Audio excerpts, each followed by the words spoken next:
Ketahuilah bahwa ketika kita mengikuti sebuah majelis ilmu, itu sesungguhnya Allah sedang memberikan kepada kita sekian banyak fadilah dan keutamaannya.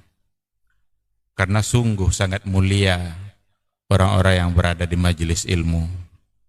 Orang-orang yang berada di majelis ilmu adalah orang-orang yang akan dimudahkan baginya jalan menuju surga Allah. Dalam hadis dikatakan oleh Rasulullah sallallahu alaihi wasallam, "Man salaka tariqan yaltamisu fihi ilman, sahalallahu lahu tariqan ilal jannah." Barang siapa yang menempuh satu jalan di mana tujuannya adalah untuk mendapatkan ilmu, maka Allah akan mudahkan baginya jalan menuju surga. Surga itu perlu iman, dan mendapatkan surga itu perlu ilmu. Maka di majelis ilmulah kita bisa menumbuhkan iman kita, dan di majelis ilmulah kita bisa mendapatkan ilmu pengetahuan. Maka sering-seringlah menghadiri majelis yang bisa menambah iman kita dan juga bisa menambah ilmu, agar surga Allah itu benar-benar semakin dekat dengan kita bersama.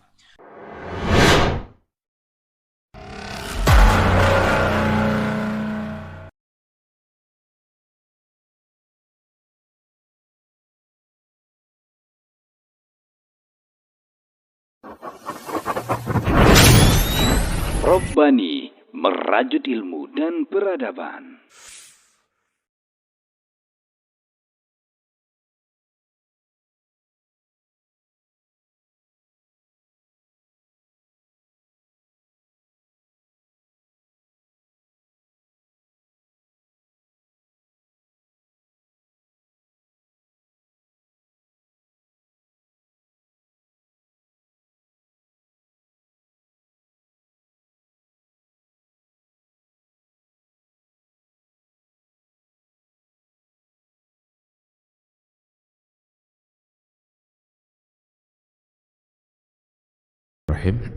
Assalamualaikum warahmatullahi wabarakatuh.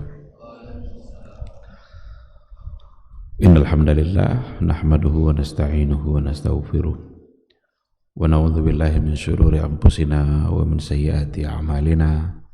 May yahdihillahu fala mudhillalah wa may yudlilhu fala hadiyalah. Asyhadu an la ilaha illallah wahdahu la syarikalah wa asyhadu anna Muhammadan abduhu wa rasuluh la nabiyya wa la rasula ba'dah. Ikhwati fillah, ma'asyiral hadirin wal hadirat rahimani Allahu wa iyyakum. Kembali kita bersyukur kepada Allah Subhanahu wa taala pada subuh pagi yang penuh berkah ini.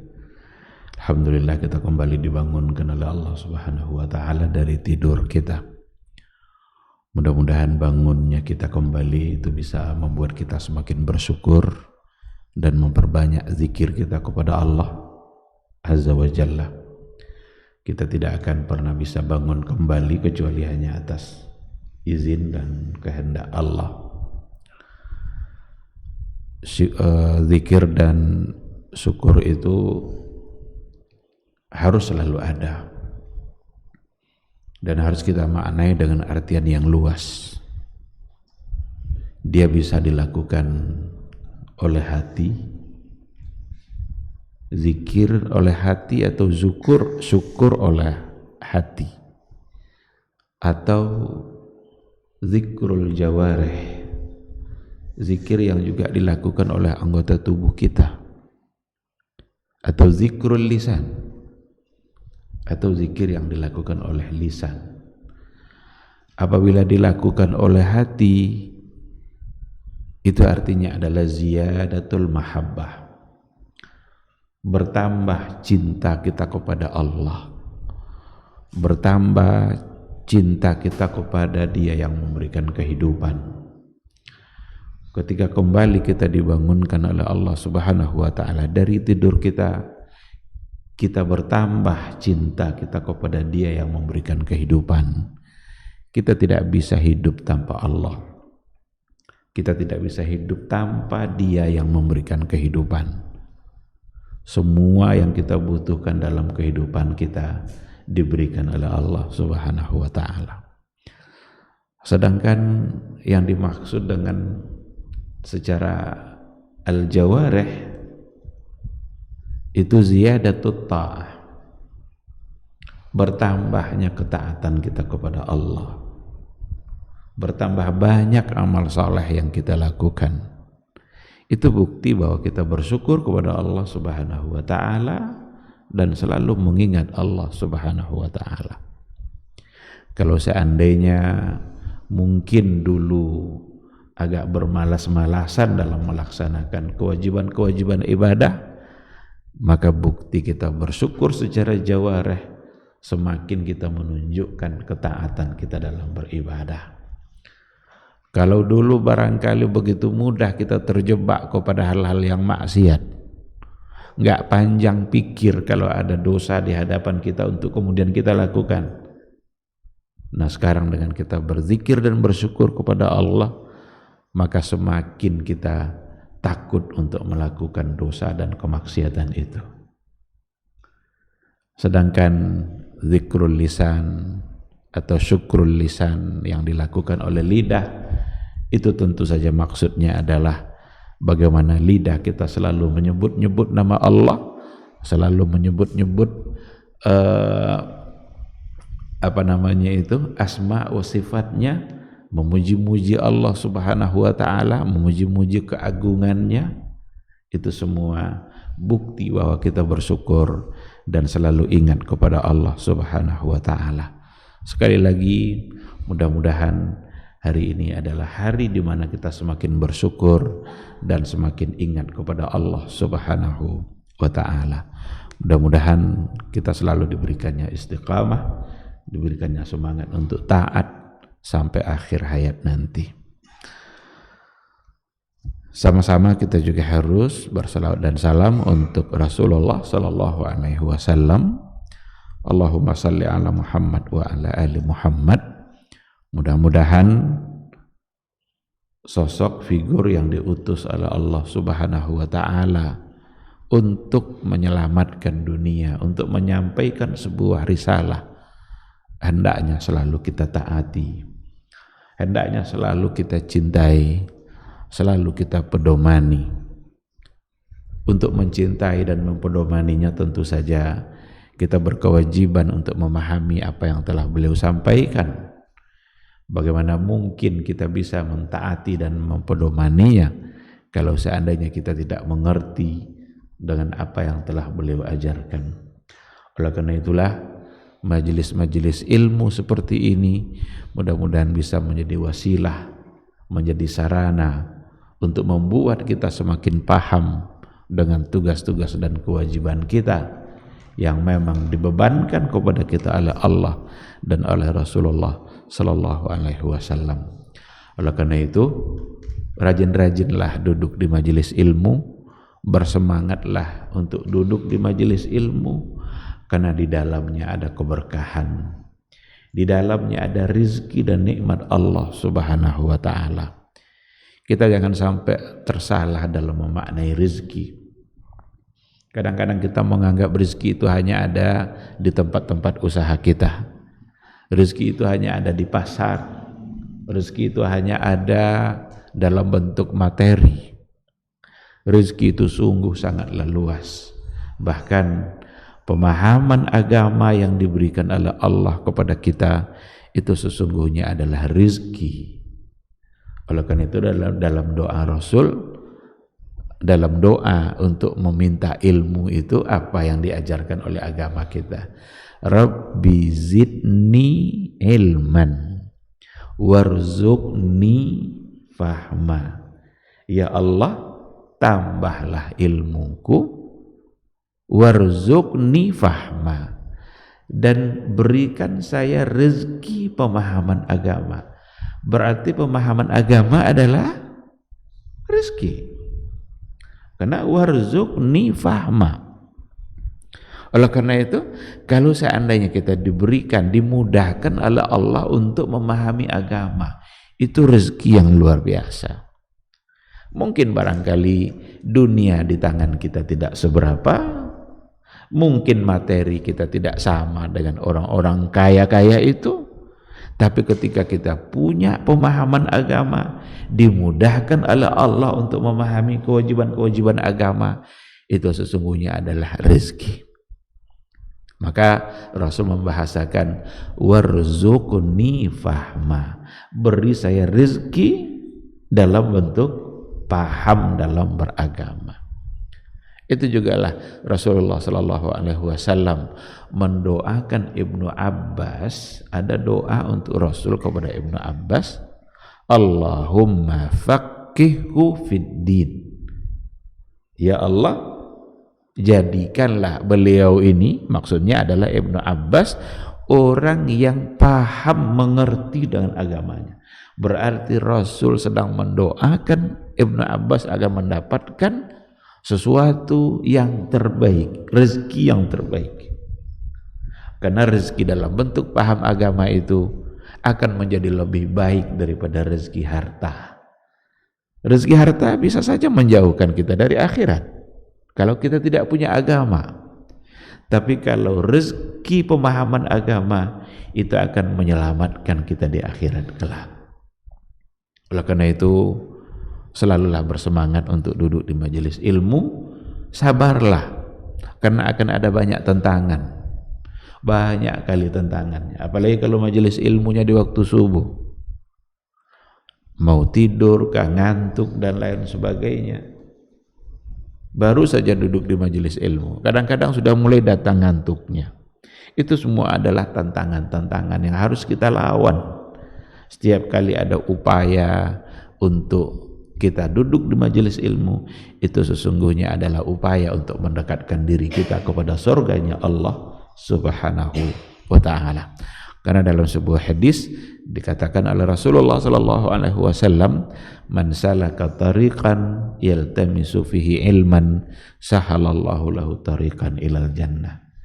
Barang siapa yang menempuh satu jalan, tujuannya untuk mendapatkan ilmu, untuk berada di majelis ilmu, Allah akan mudahkan baginya jalan menuju surga.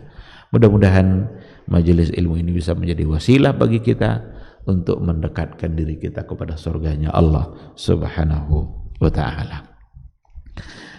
Amin, amin ya rabbal alamin. Ikhwati fillah, ma'asyiral hadirin wal hadirat, rahimani Allah wa iyyakum. Kembali kita akan melanjutkan kajian tauhid kita, kajian akidah kita melalui sebuah buku Al-Usul Ats-Tsalatsah atau Syarah Al-Usul Ats-Tsalatsah.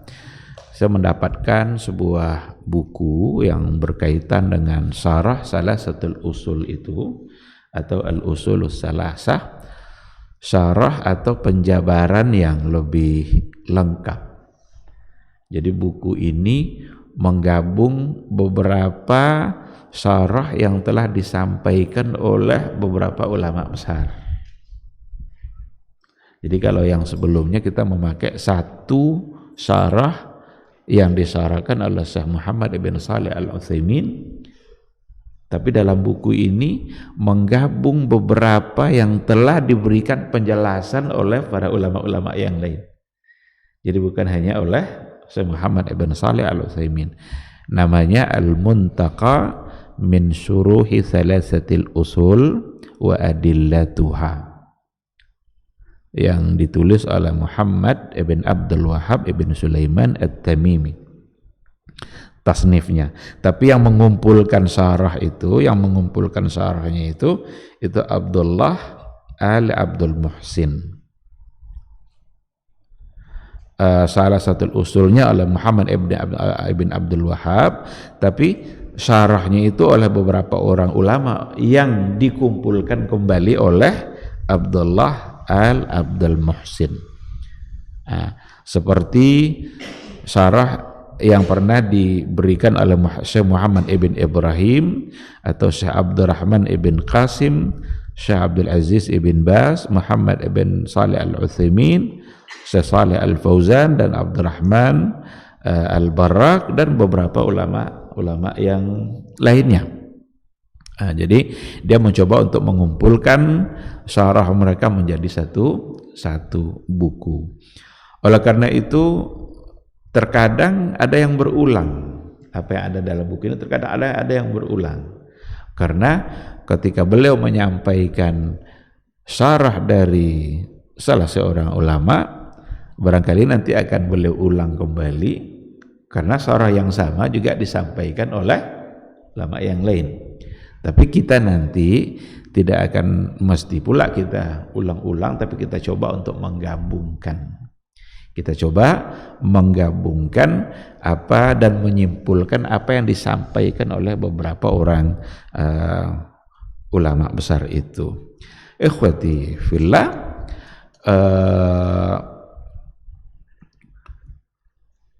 kita sudah sampai pada yang terakhir dulu yang kita bahas, itu adalah kita sudah masuk pada al-aslus tsani.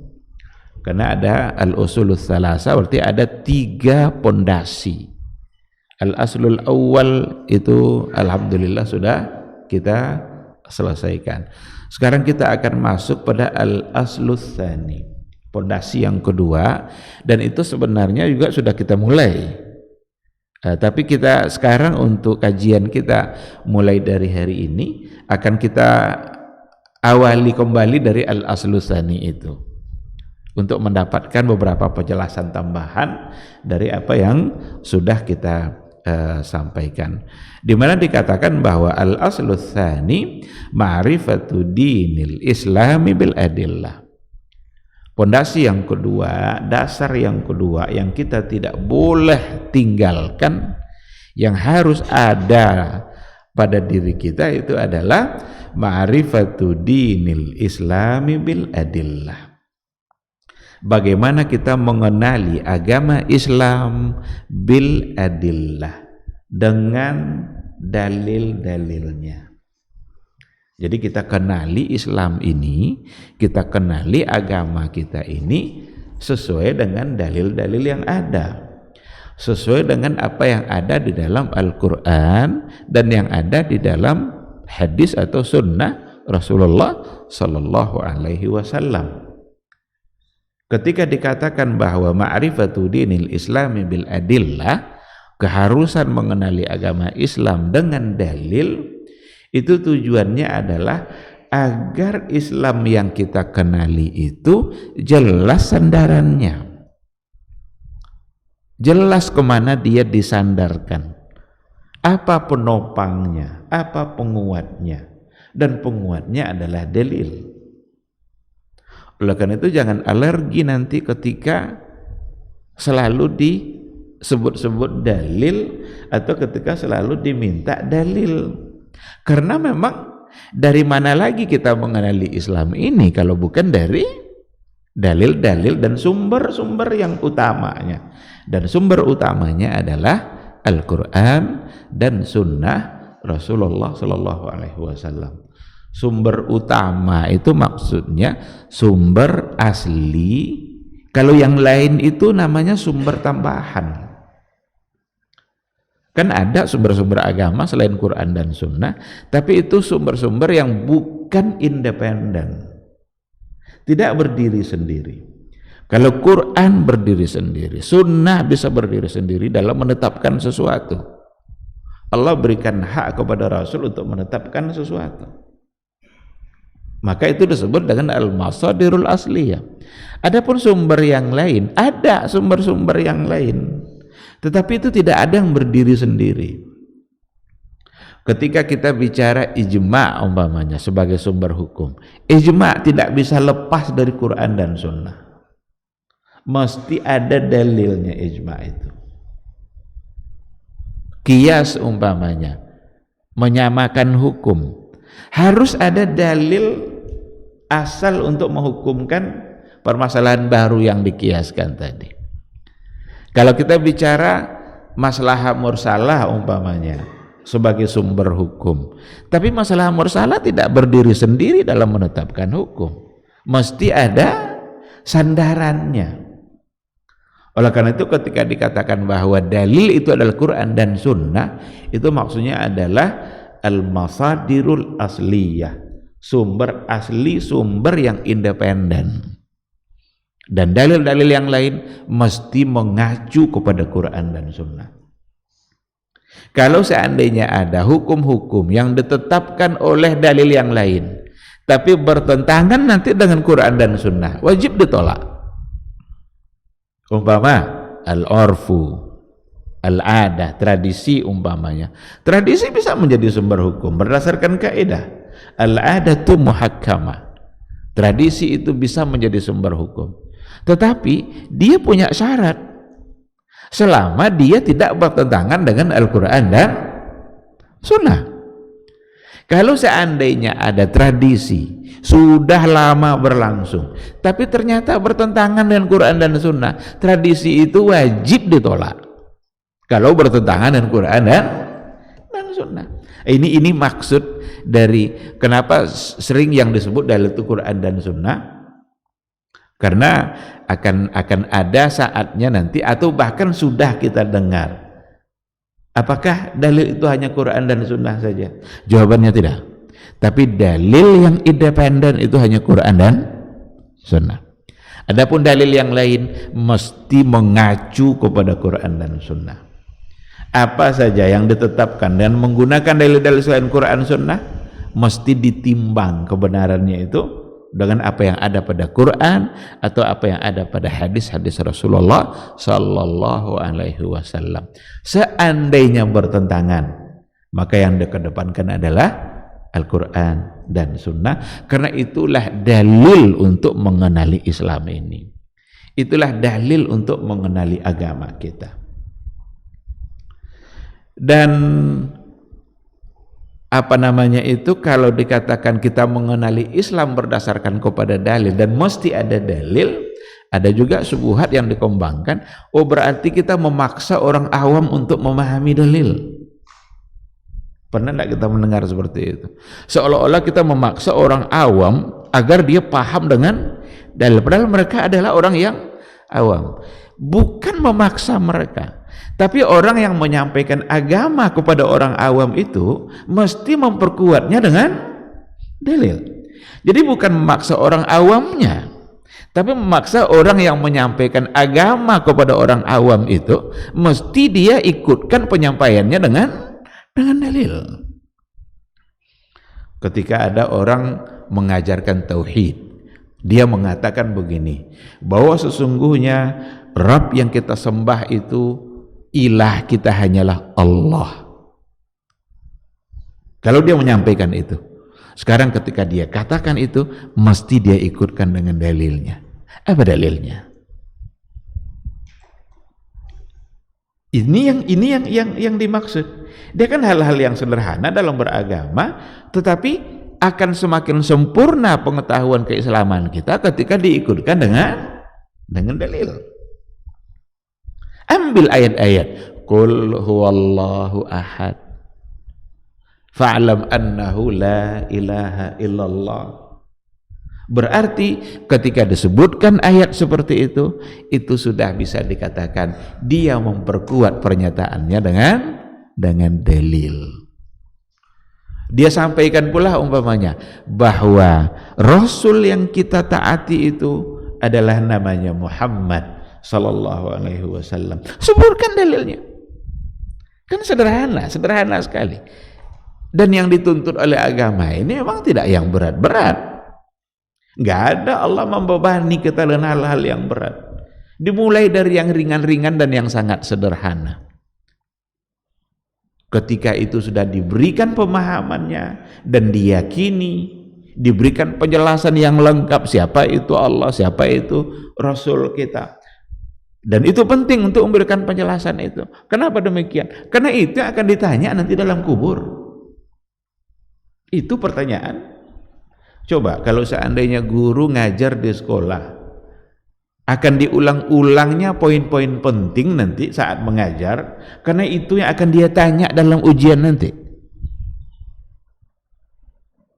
Mana hal-hal poin-poin penting yang akan dia tanya dalam ujian, kan kalau sekolah kan ada ujian tuh. Itu akan diulang-ulangnya penjabarannya itu.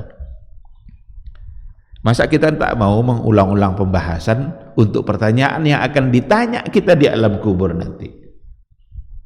Kan ini tidak bisa dihafal-hafal sekarang ini. Hafal pun sekarang, tapi kalau tidak diamalkan di kubur kita akan bingung juga untuk menjawabnya. Oleh karena itulah penting bagi kita untuk mengulang-ulang terus persoalan tauhid ini. Diingatkan terus dengan Rabb kita, dengan Rasul kita, dengan agama kita. Karena itulah nanti pertanyaan mungkar dan nakir di alam kubur nanti. Itu yang disebut dengan fitnatul qabri. Jadi ada namanya fitnah kubur, ada azab kubur. Dan dua-duanya ada. Tidak boleh kita tolak. Ada segelintir orang yang menolak ada itu azab kubur katanya, karena hadisnya ahad. Padahal jelas ada pada hadis Nabi. Ada fitnah kubur dan ada azab kubur. Apa bedanya? Fitnatul qabri itu adalah su'alul malaikah. Itu pertanyaan-pertanyaan malaikat nanti ketika di alam kubur. Sedangkan azabul qabri itu siksaan-siksaan yang diberikan oleh Allah bagi orang-orang yang melakukan asbab yang dia bisa mendapatkan azab kubur itu. Apa contohnya? Contohnya menyebarkan fitnah. Menyebarkan fitnah itu salah satu dari penyebab azab kubur. Yang kedua, kalau dia buang air, dia tidak bersih-bersih secara baik. Kadang lagi pakai mobil ingin pipis, tidak sabar untuk menunggu ada masjid agar dia bisa mampir, atau mungkin tidak terpikir untuk mencari tempat mampir. Dia berhentikan mobil, kemudian keluar dari mobil, pipis di samping mobil, masuk mobil lagi tanpa. Ini salah satu dari azab yang penyebab azab kubur. Ini dulu yang ketika Rasul kan lewat di dua kuburan, tiba-tiba Rasul mampir, diambillah oleh Rasulullah SAW pelepah korma, lalu ditancapkan. Mudah-mudahan pelepah korma ini, kata Rasul, bisa mengurangi siksaan azab kubur yang sedang mereka hadapi sekarang ini. Berarti ada azab kubur? Kalau tidak ada, tidak mungkin Rasul bilang seperti itu. Selagi pelepah korma ini basah. Apa yang menyebabkan dua-duanya? Mereka disebabkan oleh dua hal yang tadi itu. Yang satu suka menyebarkan fitnah, kemana-mana ngomong menyebarkan fitnah. Pergi ke rumah fulan ini, sebarkan pula satu fitnah. Temui orang yang satu ini, sebarkan pula fitnah. Kacau masyarakat jadinya gara-gara fitnah dia itu. Itu penyebab azab kubur. Sedangkan yang kedua, kata Rasul, dia tidak istinja secara baik. Dia tidak taharah dengan baik. Kalau dia buang air, dia tidak bersih, dia tidak bersih-bersih. Maka Rasul dengan sifat kasih sayang yang ada pada Rasulullah SAW ditancapkannya lah dua pelepah korma, satu pelepah korma yang dibelah dua. Mudah-mudahan selagi dia basah, dia bisa diringankan azab kuburnya. Nah, hadis ini kadang-kadang dijadikan juga alasan oleh sebahagian, karena ada di antara ulama yang memberikan pemahaman, kalaulah pelepah korma saja yang masih basah, mungkin karena dia masih basah itu bisa bertasbih, bisa meringankan siksaan. Apalagi kalau orang yang membacakan Al-Quran. Nah, ini yang kesimpulan oleh sebagian. Dan ada memang di antara ulama yang menyimpulkan seperti itu. Apalagi kalau seandainya orang yang memberikan atau menghadiah-hadiahkan bacaan untuk mereka. Tapi kalau kita baca penjelasannya Ibnu Daqiqil Aid dalam Syarah Umdatul Ahkam, beliau memberikan penjelasan tentang hadis ini yang sangat baik dan menarik. Apa kata beliau? Hadis ini adalah apa yang dilakukan Nabi dalam hadis tadi itu min khususiyatir Rasul. Itu kekhususan Rasul. Jadi bukan anjuran untuk dilakukan oleh yang lain. kekhususan Nabi. Apa bukti kekhususan Nabi? Apa bukti bahwa itu hanya khusus untuk Nabi? Di antaranya adalah bahwa yang pertama, tidak ada satupun sahabat yang melakukan hal yang sama setelah Nabi melakukan itu. Kalau memang itu sebagai sebuah anjuran untuk dilakukan, niscaya sahabat yang ada ketika itu akan mencari-cari pula kuburan keluarganya untuk ditancapkan pula korma. Tapi tidak ada satupun. Itu yang pertama. Yang kedua, Nabi melakukan itu hanya sekali itu saja. Tidak ada lagi riwayat yang mengatakan setelah itu Nabi melakukan hal yang sama. Yang ketiga, Nabi mengetahui bahwa orang dalam kubur itu mendapat siksaan berdasarkan wahyu, karena dia Nabi. Kalau yang lain, kalau kita datang umumnya ke kubur keluarga kita, ke orang tua kita, apa kita berharap pula dia ingin disiksa sehingga kita letakkan pula kayu itu? Kan enggak kan? Justru yang kita harapkan adalah terlepas dari semua bentuk siksaan. Nah, oleh karena itu kata Ibnu Daqiqil Aid bahwa hadis itu min khususiyatir Rasul, bukan anjuran kepada orang-orang yang masih hidup untuk membaca-bacakan ayat lalu kemudian untuk memberikan kepada orang yang sudah meninggal, atau untuk menyiram-nyiram kuburan saat kita datang di kuburan. Bukan anjuran untuk itu. Tapi sekali lagi ada perbedaan pandangan di dalam memahami hadis. Tentu tugas kita adalah untuk mengambil mana kira-kira yang lebih mendekati kepada kebenaran. Karena kita beragama mestilah jelas dalilnya. Maka tadi bil adillah, ma'rifatul dinil islami bil adillah.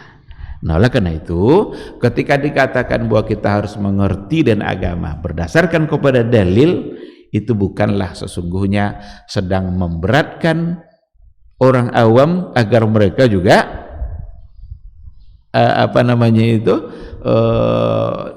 melakukan sesuatu yang dianggap di luar kemampuan dia.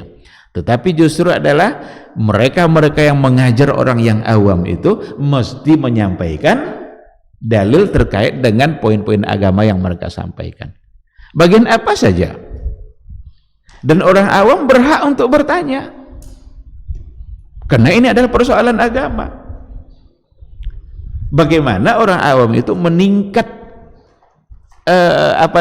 martabatnya dari benar-benar awam kemudian menjadi orang yang sedikit bisa mengerti dengan dalil. Karena manusia bisa dibagi dua. Imam Syatibi membagi manusia menjadi dua saja. Yang pertama dia mujtahid, yang kedua dia muqallid. Ini pembagian orang, pembagian kita nih. Dia kalau tidak mujtahid berarti muqallid. Tapi yang muqallid ini dibagi dua oleh Imam Syatibi. Ada yang muqallid ami. Ini yang orang taklid, tapi taklidnya buta, sama sekali tidak mengerti. Tapi ada yang muqallid alim atau muta'allim. Dia muqallid juga, dia taklid juga, tapi dia bisa belajar dan dia mau mengerti. Mudah-mudahan kita ini masuk ke muqallid yang muta'allim atau alim. Ada orang muqallid ami, awam, dia benar-benar tidak mengerti. Oke, kalau ada orang yang memang awam sama sekali, tidak mengerti apa-apa, tidak bisa diajar juga dengan hal-hal yang rumit-rumit barangkali, ajarkan secara sederhana, tetapi ketika mengajarkannya tetap diikutkan dengan penyampaian dalil agar semakin kokoh dia dalam beragama. Jadi kalau seseorang itu tidak sampai kepada tingkat mujtahid, berarti dia muqallid. Imam Syatibi aja membahasakan dirinya sebagai muqallid. Coba bayangkan ulama besar sekaliber Imam Syafi'i, tapi dia memasukkan dirinya kepada muqallid, bukan kepada mujtahid. Kalau dia muqallid, lalu kita siapa? Nah, jadi tingkatan seperti tadi perlu juga dipahami, tapi orang yang awam harus punya semangat untuk belajar, bukan membebani mereka untuk harus benar-benar mengerti dengan dalil, lalu kalau belum mengerti jangan beribadah dulu, bukan itu maksudnya. Boleh dia ambil itu tentang poin-poin agama dari siapa yang dia yakini, tapi yang menyampaikan ini berikanlah pencerahan kepada mereka-mereka yang awam dengan menyebutkan sumber-sumber dari apa yang dia dapatkan untuk memperkuat dan memperkokoh agamanya. Sekarang dia bilang bahwa sholat itu wajib. Ada orang awam umpamanya, ada orang yang mengajarkan kepada orang awam ini, dan dia bilang bahwa sholat itu wajib, harus dikerjakan. Ada 5 sholat yang harus kita kerjakan sehari semalam, maka kita semua jangan tinggalkan yang 5 waktu ini. Itu kan satu ilmu dalam Islam. Bagi yang menyampaikan, ikutkan apa yang dia sampaikan itu dengan penguatnya, dan itulah al-adillah. Jadi jangan dipahami secara rumit, dan jangan pula dibawakan kepada subuhat-subuhat bahwa ketika dikatakan memahami agama berdasarkan dalil, bukanlah sedang memberatkan orang-orang awam agar mereka mengerti dengan seluk-beluk dengan dalil itu, enggak, tetapi agar mereka kokoh dalam beragama. Dan itu juga pelajaran bagi yang menyampaikan agar tidak asal-asalan dalam menyampaikan agama. Karena bisa saja ada yang asal-asalan dalam menyampaikan agama, asal sebut aja sebuah hukum, tapi dia sebenarnya tidak mengerti dengan dalil untuk hukum itu sendiri. Nah, ketika kita bicara akidah, kita bicara tauhid, kita bicara iman kepada Allah, ini semua harus diperkuat dengan al-adillah. Ikhwati fillah, lalu dikatakan wa huwa al-istislamu lillahi bitauhid wal inqiyadu lahu bitta'ah wal bara'atu minasyirki wa ahli. Mengenali agama Islam dengan dalil itu adalah wahwa, dan Islam yang dimaksud, dinul Islam yang dimaksud itu adalah al-istislamu lillahi bitauhid, bagaimana kita menyerahkan diri kita, berserah diri kita kepada Allah bitauhid, dengan mentauhidkannya, wal inqiyadu lahu bitta'ah, dan memberikan ketundukan kita sepenuhnya kepada Allah bitta'ah, dengan ketaatan, wal bara'atu minasyirki wa ahli, dan bagaimana kita bisa berlepas diri dari kesyirikan dan ahli syirik, orang-orang yang pelaku syirik. Dari ungkapan ini dikatakan bahwa wadinul Islam alladzi ba'atsallahu bihi nabiyahu sallallahu alaihi wasallam yaqumu ala thalathati usus. Bahwa sesungguhnya agama Islam yang Allah Subhanahu wa taala utus nabinya untuk menyampaikan syariat Islam secara keseluruhan, itu yaqumu ala thalathati usus, berdiri di atas 3 asas.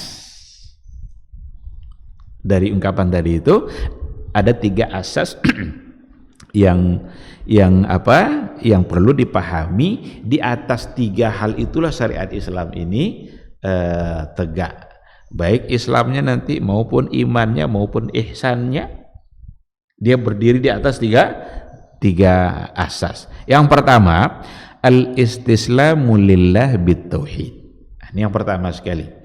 Bagaimana kita berserah diri, menyerahkan diri kita sepenuhnya kepada Allah bitauhid, dengan tauhid, dengan mengesahkan Allah. Yang kedua, al-inqiyadu lillahi bitta'ah, memberikan ketundukan kita dalam bentuk ketaatan. Jadi kalau tadi bitauhid itu persoalan iman, kita berserah diri kepada Allah, kita serahkan kehidupan kita ini sepenuhnya kepada Allah. Dengan cara apa? dengan cara mentauhidkannya, mengesakannya. Nanti akan kita lihat apa maksudnya. Kalau yang kedua, bukan lagi persoalan iman yang ada di hati, tapi at-ta'ah. Ini persoalan Islam dan itu amal zahir. Bagaimana kita memberikan ketundukan kita kepada Allah bit-ta'ah, dengan mentaatinya. Sedangkan yang ketiga, al-bara'atu minasyirki wa min ahli syirki. Bagaimana kita berlepas diri dari perbuatan syirik dan dari para pelaku syirik. 3 hal ini. Tauhid, taat, kemudian berlepas diri dari syirik. Tinggalkan semua bentuk kesyirikan. Di atas yang 3 hal inilah akan menjadi sempurna keislaman kita. Nah, al-istislamu lillahi bitauhid ini al-khudu' wal-dhul lahu subhanahu wa ta'ala. Bagaimana kita benar-benar menghinakan diri kita di hadapan Allah dan kita berserah diri, kita serahkan sepenuhnya kehidupan kita ini kepada Allah Subhanahu wa taala dalam bentuk mentauhidkannya. Tauhid yang di sini nanti mencakup kepada bentuk-bentuk tauhid yang sudah pernah kita jelaskan pada pertemuan yang sebelumnya. Ada mentauhidkan Allah dari segi rububiyah, ada mentauhidkan Allah dari segi uluhiyah, dan mentauhidkan Allah dari segi asma wa sifat. Ini pembagian tauhid ini meskipun tidak datang langsung dari Rasulullah sallallahu alaihi wasallam, tapi berdasarkan istiqra'nya para ulama tauhid, para ulama akidah yang lurus, berdasarkan istiqra' dalam persoalan tauhid, dikembalikan tauhid itu semuanya kepada yang 3 ini. Maka dibagi dia menjadi 3. Soal pembagian itu bisa aja datang belakangan, tapi substansinya sudah ada pada masa Rasulullah sallallahu alaihi wasallam. Ada rububiyah, ada uluhiyah, ada asma wa sifat. Karena banyak orang yang menolak 3 pembagian tauhid ini. Bahkan disama-samakan pula oleh yang menolak tadi itu dengan trinitas yang ada pada keyakinan orang-orang Nasara. Ini luar biasa syubhatnya, ini luar biasa tuduhannya ini. Padahal ketika kita benar-benar coba mendalami tauhid, cobalah ambil tauhid apa saja, akan kembali kepada yang 3 ini. Dia kalau bukan persoalan rububiyah, maka akan masuk nanti pada persoalan uluhiyah. Dan kita istislam lillah bitauhid. Kita serahkan diri kita kepada Allah dan mentauhidkannya. Rububiyah umpamanya. Kalau bicara rububiyah berarti kita bicara tentang hal-hal yang hanya bisa dilakukan oleh Allah Subhanahu wa taala dalam kehidupan kita dan tidak ada orang lain yang bisa melakukan hal yang sama. Apa contohnya? Al-khalq, at-tadbir. Menciptakan kita siapa? Allah. Yang mengatur alam ini siapa? Allah. Yang memberi kita rezeki siapa? Allah. Itu rububiyah namanya. Jadi kita tauhidkan Allah dalam af'alnya Allah, dalam perbuatannya Allah, karena hanya Allah yang bisa. Tidak ada orang lain yang bisa memberi rezeki kita. Tidak ada. Yang memberi rezeki itu Allah. Orang lain itu hanya sekedar wasilah ketika Allah mengizinkan. Yang memberikan rezeki kita bukan atasan kita di kantor. Jangan dikira nanti kalau sudah pensiun tidak bisa makan. Atau jangan dikira nanti kalau tidak taat sama pimpinan nih tidak bisa kita makan. Oleh karena itu dilanggar aturan Allah demi mentaati pimpinannya. Ini bisa salah dalam beragama. Karena yang memberi rezeki kita bukan Allah Subhanahu, bukan pimpinan, tapi adalah Allah Subhanahu wa taala. Selagi kita masih hidup berarti rezeki kita ada. Innallaha huwar razzaq Dzul quwwatil matin. Dialah Allah yang Razzaq, Maha pemberi rezeki. Karena ketika Allah menciptakan makhluknya, Allah tidak menciptakan lalu membiarkan begitu saja, tapi Allah langsung tetapkan berapa rezeki yang dibutuhkannya. Jadi ketika Allah ciptakan satu makhluk, tidak sekadar cipta lalu dilepaskan, enggak.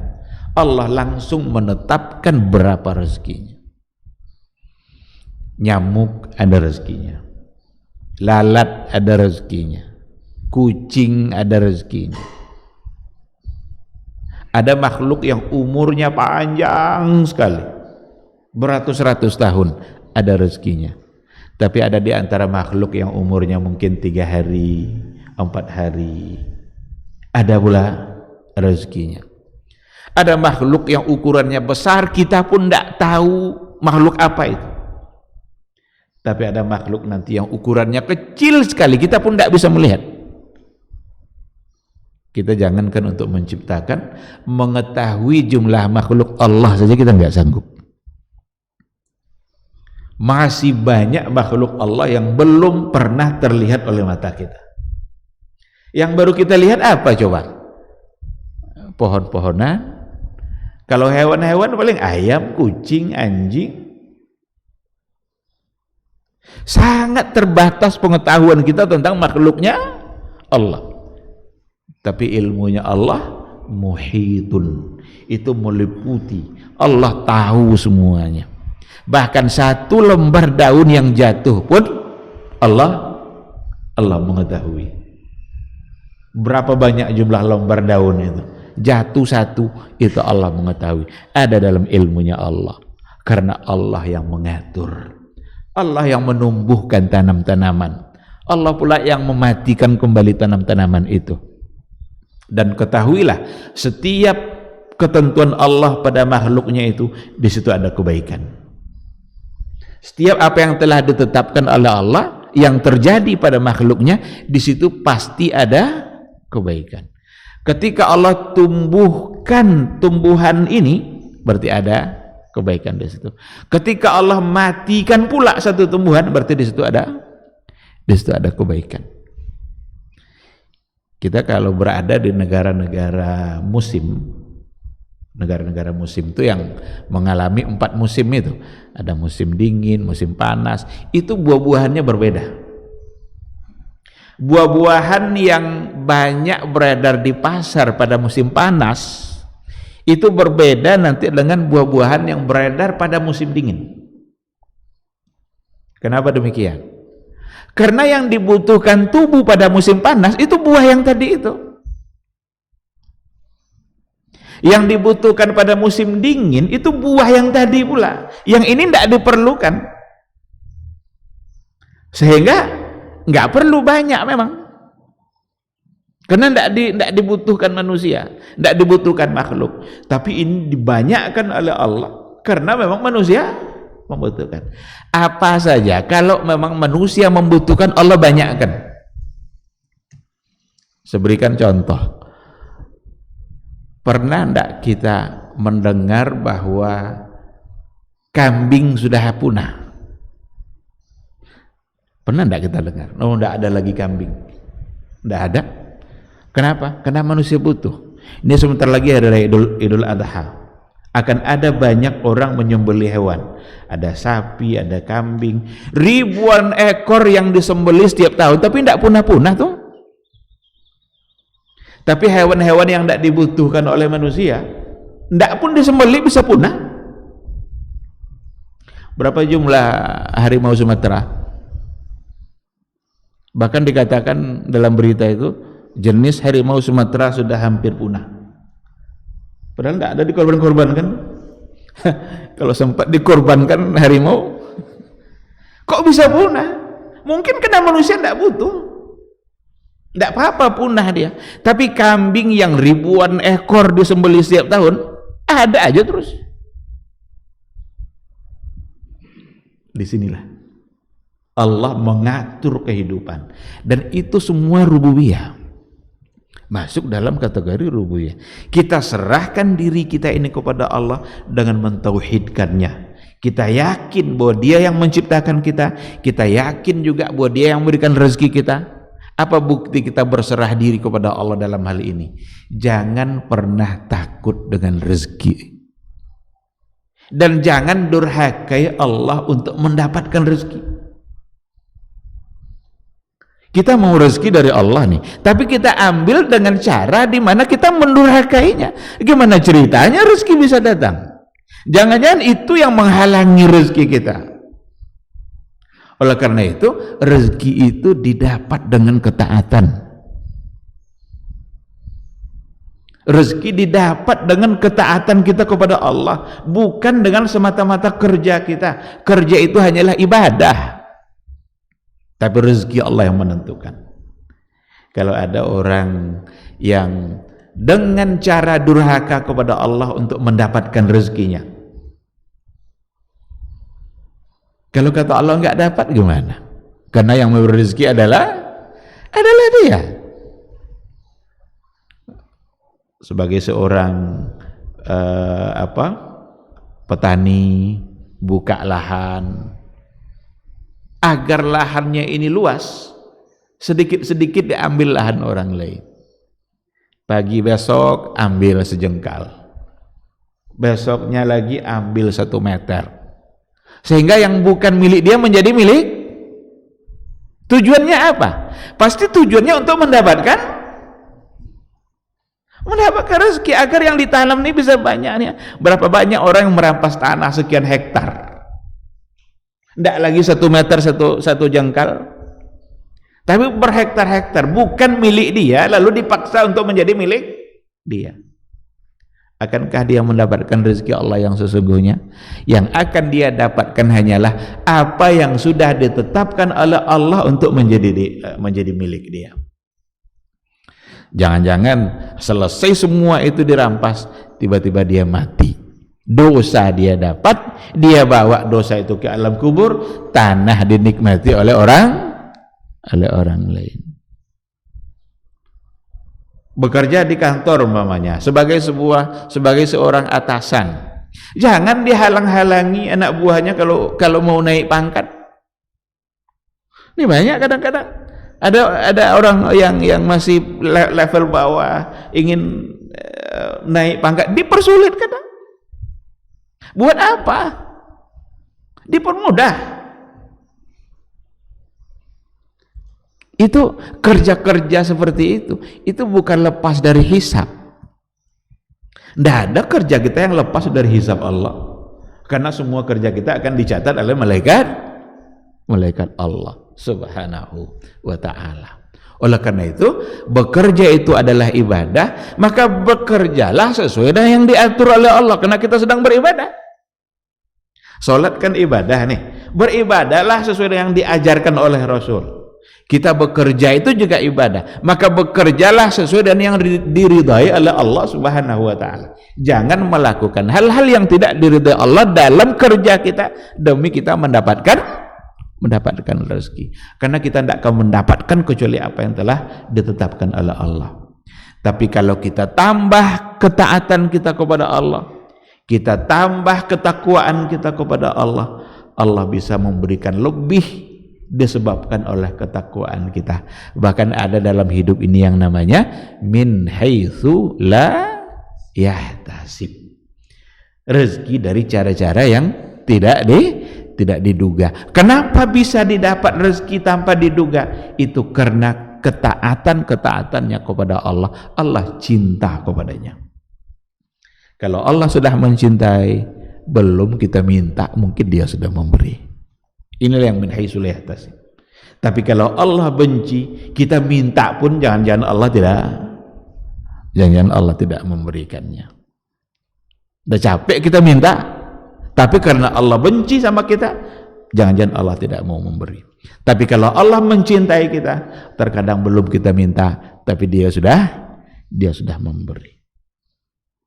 Nah, oleh karena itu dalam ayat juga dikatakan wa fis samai rizqukum wa ma tu'adun. Rezeki kalian itu di langit sana. Jadi rupanya kita hidup di bumi ini, tapi rezeki kita di langit. Apa maksudnya? Rezeki kita diatur oleh yang di langit, yang di atas. Ini juga sebagai dalil bahwa Allah itu di atas. Banyak kali orang hari ini yang sulit kali menerima itu. Padahal ayatnya jelas sekali. Mencoba untuk mentawil-tawilkannya, mencoba untuk memainkan, oh bukan itu maksudnya itu. Oh berarti Allah punya arah. Kalau Allah punya arah berarti sama dengan makhluk. Maka muncul pula ungkapan dia tidak di depan, dia tidak di belakang, tidak di kanan, tidak di kiri. Jangan-jangan tidak ada Allah itu kalau begitu.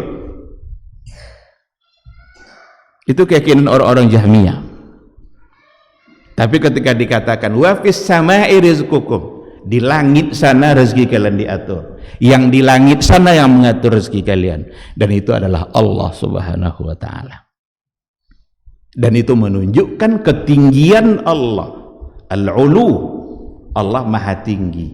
Kalau dia sudah dikatakan maha tinggi, tidak mungkin dia berada pada tempat yang rendah. Maka jangan pernah sekali-kali mengatakan, jangan pernah sekalipun untuk mengatakan Allah itu di mana-mana secara zat, karena berarti kita akan menghina Allah, menempatkan dia pada tempat yang rendah. Padahal Allah itu aliyun hakim, maha tinggi. Kalau maha tinggi berarti tidak ada lagi yang lebih tinggi daripada Allah Subhanahu wa ta'ala. Nah, ikhwati fillah, jadi persoalan rububiyah, bagaimana kita menyerahkan diri kita kepada Allah dan mentauhidkannya secara rububiyah. Kalau uluhiyah akan ada nanti perbedaannya. Uluhiyah itu al-ubudiyah. Maka tauhid uluhiyah disebut juga dengan tauhidul ibadah.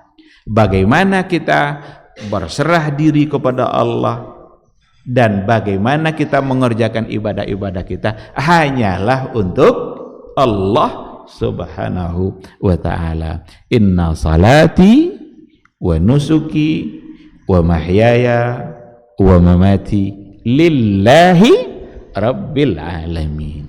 Salat kita, ibadah kita, hidup kita, mati kita, itu semua kita serahkan hanyalah untuk Allah Subhanahu wa ta'ala. Jangan pernah memberikan ibadah kita kepada selain Allah. Jangan pernah memberikan ibadah kita untuk selain Allah, atau menyamakan, mensejajarkan Allah dengan yang lain dalam niat kita. Karena kita harus murni untuk Allah, mukhlisina lahud din. Mukhlisina lahud din. Wa ma umiru illa liya'budullah. Tidaklah mereka diperintahkan kecuali untuk menyembah Allah. Mukhlisina lahud din, di mana mereka benar-benar mengikhlaskan diri dalam beragama. Maka dalam setiap kali kita mengerjakan perintah Allah, di dalamnya berarti ada makna ibadah. Karena ayat itu bilang seperti itu. Wa ma umiru illa liya'budullah. Tidaklah mereka diperintahkan kecuali dalam perintah itu berarti mereka menyembah Allah. Maka semua bentuk perbuatan yang untuk melaksanakan perintah Allah, maka berarti harus kita kerjakan secara ikhlas, kita niatkan untuk Allah Subhanahu wa ta'ala. Jadi rububiyah itu, uluhiyah itu lebih kepada perbuatan-perbuatan kita, ketaatan-ketaatan kita yang harus semua kita serahkan untuk Allah Subhanahu wa ta'ala. Jangan pernah memberikan ketaatan kita untuk makhluk yang lain. Kalaupun ada ketaatan kita kepada makhluk, tapi ketaatan dalam rangka mentaati Allah Subhanahu wa ta'ala. Apa contohnya? Kita boleh hendak taat kepada orang tua? Bukan boleh lagi, harus. Istri boleh hendak taat kepada suami? Bukan boleh lagi, tapi wajib taat. Tapi taat kita kepada makhluk haruslah dalam rangka taat kita kepada Allah. Bolehkah kita taat kepada pemimpin? Boleh, tapi dalam rangka taat kepada Allah. Maksudnya apa? La ta'ata li makhlukin fi maksiatil khaliq. Tidak boleh lagi taat kepada makhluk kalau tujuannya untuk bermaksiat kepada Allah Subhanahu wa taala. Kalau ada seorang suami yang mengajak istrinya untuk melakukan sesuatu yang itu berupa maksiat kepada Allah, maka istri tidak wajib mentaatinya, nggak boleh mentaati. Kalau ada orang tua mengajak anaknya untuk berbuat sesuatu yang itu adalah maksiat kepada Allah, maka sang anak tidak boleh untuk mentaatinya. Begitu seterusnya. La ta'ata li makhlukin fi maksiatil khaliq. Dan jangan gadaikan agama kita demi mentaati makhluk. Ada orang kadang melamar pekerjaan, dia sebagai orang yang taat kepada Allah, tapi ternyata pihak perusahaan memberikan syarat, kami siap menerima kamu bekerja di sini karena kamu ahli di bidang ini, ditengok nilainya tinggi-tinggi semua, memang dia pengalamannya juga sudah luar biasa, tapi perusahaan kami ini tidak boleh pakai jilbab. Kamu kalau mau bekerja sini jangan pakai jilbab. Ada tidak yang siap untuk meninggalkan jilbabnya demi mendapatkan pekerjaan? Kalau ada, berarti dia tidak mengerti dengan konsep rizki, nggak mengerti dengan konsep kehidupan. Dikiranya hidupnya hanya akan bergantung kepada kerjanya itu. Kalau ada nanti tawaran-tawaran pekerjaan yang ternyata di situ ada kemaksiatan, afwan, saya sudah nggak bisa ikut lagi. Karena di situ ada maksiat kepada Allah dan hidup saya hanyalah untuk taat kepada Allah Subhanahu wa taala. Mungkin akan berat atau mungkin ada ujian-ujian di awal. Allah berikan juga untuk menguji iman kita. Tapi ketika kita serius untuk menghadap Allah, meninggalkan hal-hal yang tadi demi Allah, karena Allah, maka Allah pasti akan membantunya. Jadi ikhwati fillah, al-istislamu lillahi bitauhid, bagaimana kita menyerahkan diri kita kepada Allah dengan benar-benar mentauhidkannya. Tauhidkanlah Allah, esakan Allah dalam rububiyahnya, dalam uluhiyahnya, karena memang hanya Allah yang pantas untuk diberikan hal itu. Tidak ada yang pantas untuk kita serahkan diri kita kecuali hanya kepada Allah Subhanahu wa ta'ala. Yang kedua, ini saya kira penjelasannya juga sudah include tadi dalam penjelasan yang pertama, bagaimana al-inqiyadu lillahi ta'ala bitta'ah, kita memberikan ketundukan kita dengan dalam bentuk ketaatan. Berarti itu amal zahir. Kalau tauhid lebih kepada amal batin, itu hati kita, iman kita kepada Allah. Tapi kalau seandainya bitta'ah, itu urusannya sama perintah dan larangan. Dalam Islam ini ada perintah, ada larangan. Yang diperintahkan tentu adalah untuk dilaksanakan, dan yang dilarang itu tentu adalah untuk ditinggalkan. Yang walaupun nanti ketika kita bicara lebih jauh, penjabaran yang diperintahkan itu tentu akan ada bertingkat-tingkat. Ada perintah yang memang untuk wajib, ada perintah yang memang tidak sampai ke tingkat wajib, tapi kita dianjurkan. Kita diminta untuk mentaati dua-duanya. Yang utama tentu saja adalah sesuatu yang diwajibkan. Kalau sudah diwajibkan berarti tidak ada alasan untuk meninggalkan. Tapi untuk hal-hal yang memang tidak sampai pada tingkat wajib, kita juga diminta untuk mentaatinya secara ikhtiar, secara sukarela kita, ketundukan kita mengerjakan yang sunnah-sunnah itu akan berpengaruh baik nanti bagi akhirat kita. Karena amal-amal sunnah itu adalah amal-amal yang akan menyempurnakan hisab bagi amal-amal wajib yang barangkali ada kekurangan-kekurangan dalam amal wajib kita.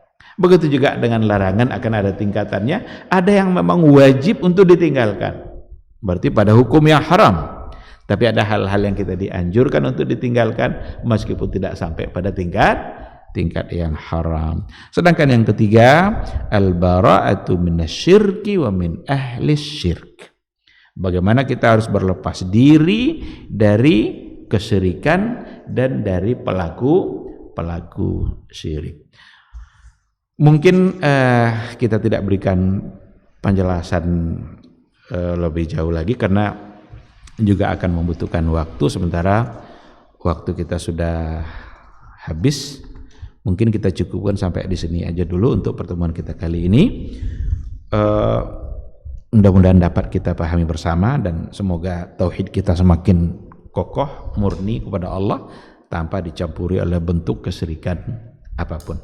Nanti insya Allah kita kembali kepada bentuk-bentuk kesyirikan ini.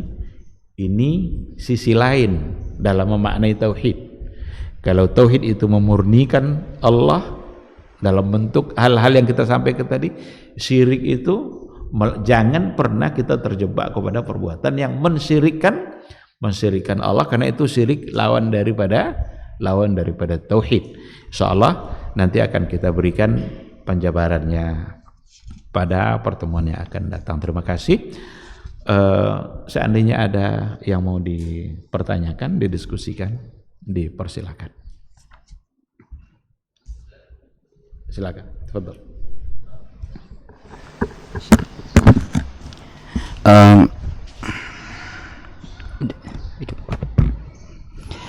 Barakallahu fiik Ustaz.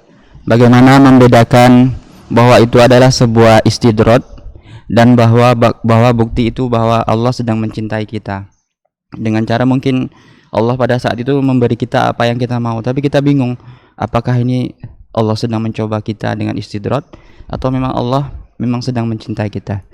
Jazakallahu khairan Ustaz. Iya. Bagaimana cara membedakan antara istidrajkah itu ataukah Allah benar-benar mencintai kita dengan pemberian-pemberiannya? Kita harus pahami dulu istidraj itu apa. Istidraj itu secara sederhana kita bisa memaknainya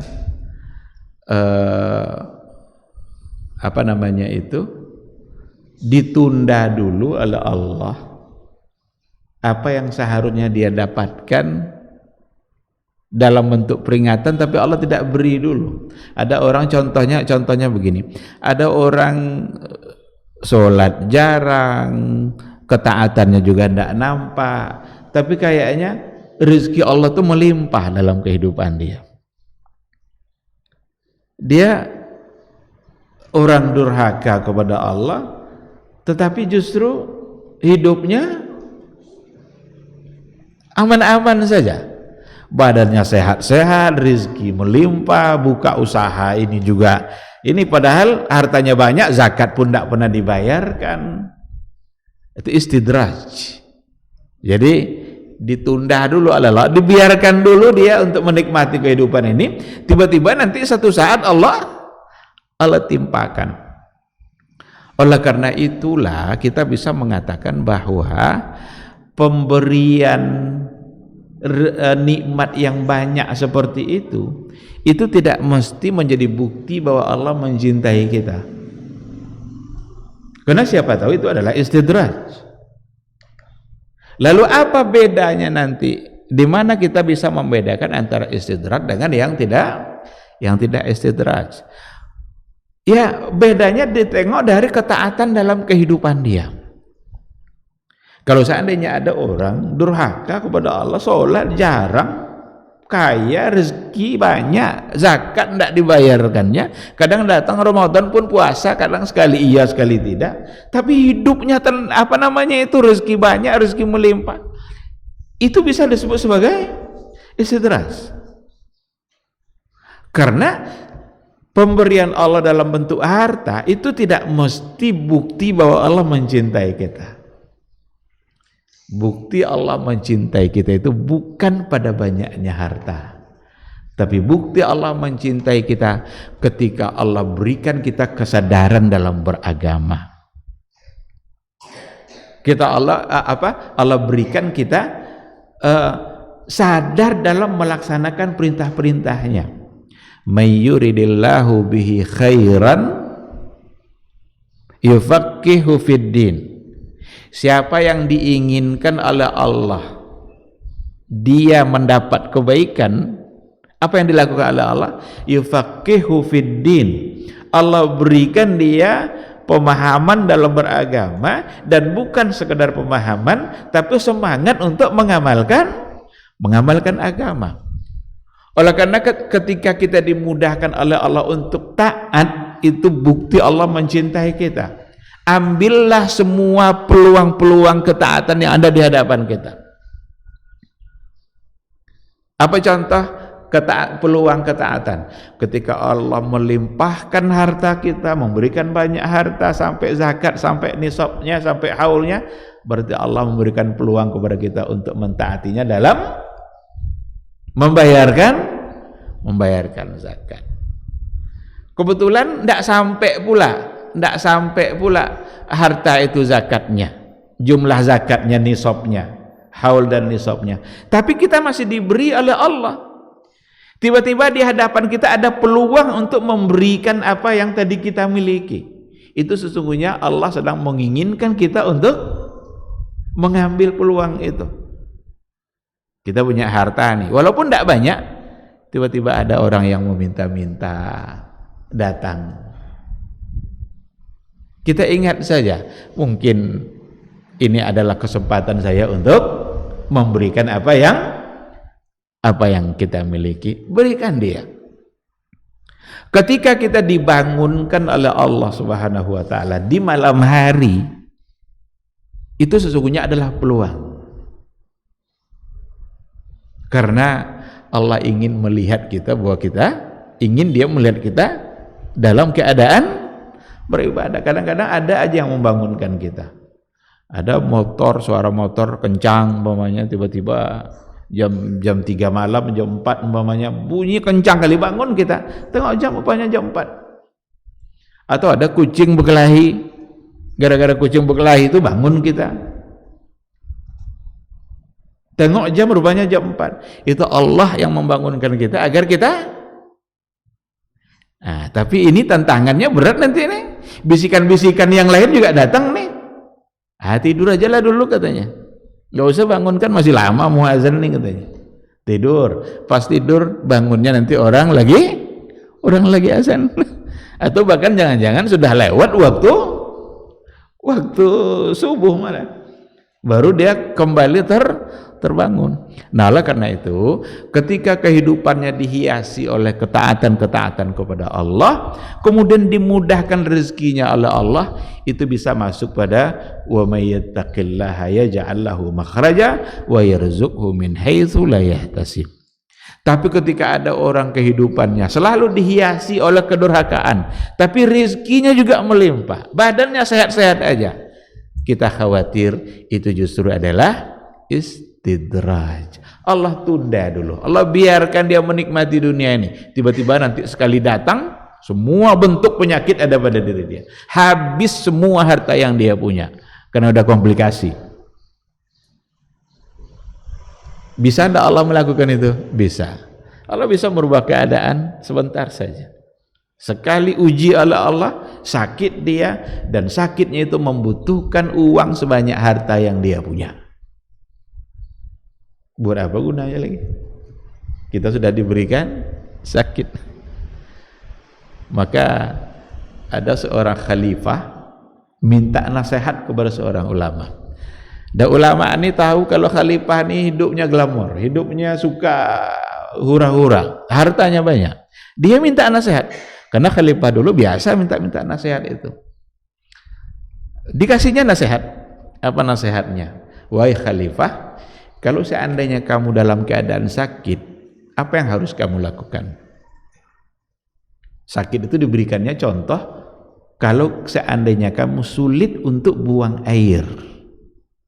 Sakitnya dalam bentuk sulit buang air besar, air kecil. Apa katanya? Saya akan berobat. Bagaimana kalau seandainya biaya pengobatannya itu menghabiskan semua harta kamu? Jadi habis harta, tapi nanti kamu sehat kembali, bisa buang air, bisa keluar lagi yang sulit tadi itu.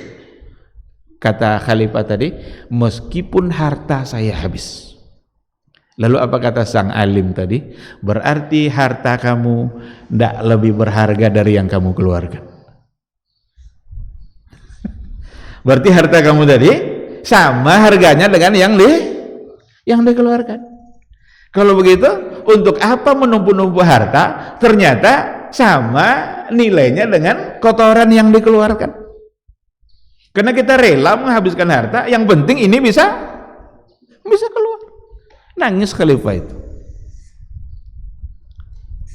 Jadi begitulah, kita harus menyadari, kita harus menyerahkan diri kita kepada Allah Subhanahu wa ta'ala. Capek kita mengumpulkan dunia ini, dan kalau seandainya itu membuat kita menjadi tidak taat kepada Allah, sungguh itu hanya akan merusak akhirat kita.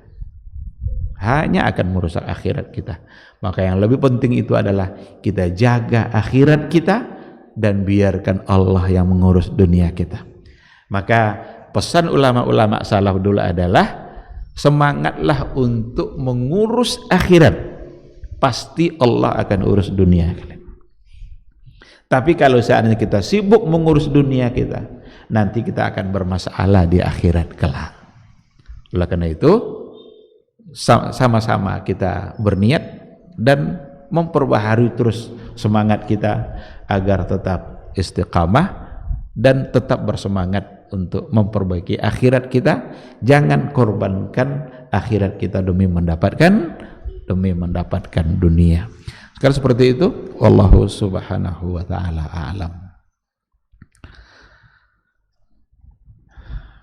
Baik, ikhwati fillah, kalau tidak ada, barangkali kita cukupkan sampai di sini. Mudah-mudahan ada ilmu yang bisa kita dapatkan. Semoga Allah selalu membuka hati kita, semangat untuk menuntut ilmu, semangat untuk bermajelis, sabar terus, dan semoga kita istiqamah dalam mengamalkan ilmu yang kita dapatkan.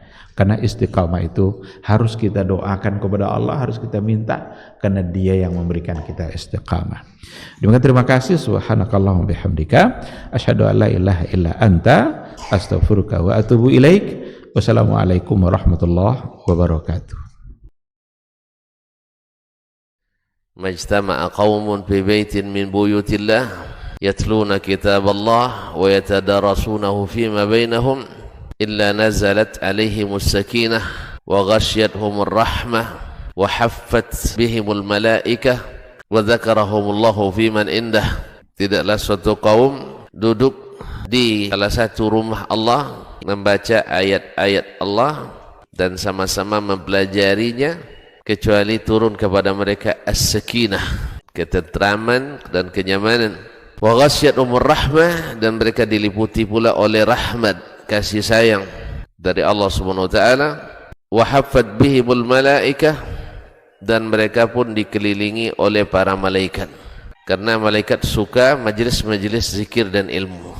Wa dzakarahumullahu fi man indah, dan Allah akan banggakan sebut-sebut mereka di kalangan malaikat-malaikat yang ada di sisinya, di masyarakat atas. Mudah-mudahan kita termasuk yang sering disebut-sebut di sisi Allah, di kalangan para malaikat, dan di akhir majelis ini mudah-mudahan kita pula mendapatkan seperti yang tersebut dalam hadis qudsi, qumu maghfuran lakum, silahkan berangkat meninggalkan majelis ini dalam keadaan diampuni dosa-dosa kalian.